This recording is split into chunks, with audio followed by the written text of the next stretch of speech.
Sam, I could do shortly because he died when I was about 11 or 12. I distinctly remember him because my grandparents lived with us.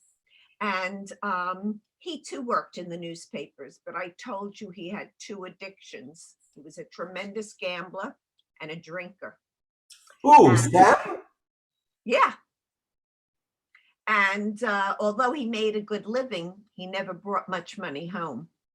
And my grandmother had very hard times, and my mother and her brother knew that they didn't have much money at all. One time when my grandmother's brother came to visit with his wife, my grandmother did not want them to know that she did not have food in the house. So she put big pots of water on the stove, and she let the water boil so the steam would come out and they would think things were cooking. That's how bad it was. So my grandfather, but he loved us. He loved us, and my grandmother loved him. And he adored her. He actually adored her. He got sick at the age of about 65, and he passed by the time he was 68. So she stays to live with you. So she stayed. Well, my father always said during the war, it was her daughter, but she took her daughter in and kept her for 5 years while he was away. Then when my father came home, my father said, you know what, Kitty, I'm going to look for a place now. We want to be independent. She says, why do you have to look? Stay here for a while, save your money. You'll buy a house someday. Wonderful. They never left. They accumulated quite a bit of money.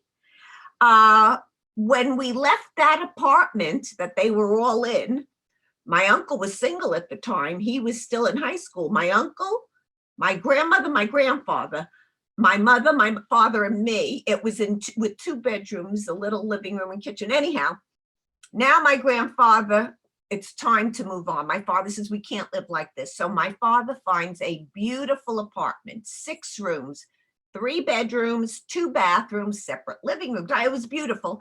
And he says, we're going to move. We move. And that's when my grandfather gets sick. He passes on, and he says to my grandmother, you have nothing to worry about. We will take care of you. And she stayed with us. And there were 3 bedrooms. So my parents had a big master bedroom. My grandparents had a bedroom. And Rob and I, my brother and I, shared a bedroom. When my grandfather died, my grandmother says, you know what? You're getting older, Dale. Your brother should have his room. You come in my bedroom. I'll make it beautiful for you. She brought me a dressing table and whatever.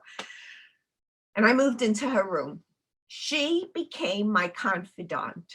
She knew everything. When my parents didn't want me to go with Terry, she would help me see him.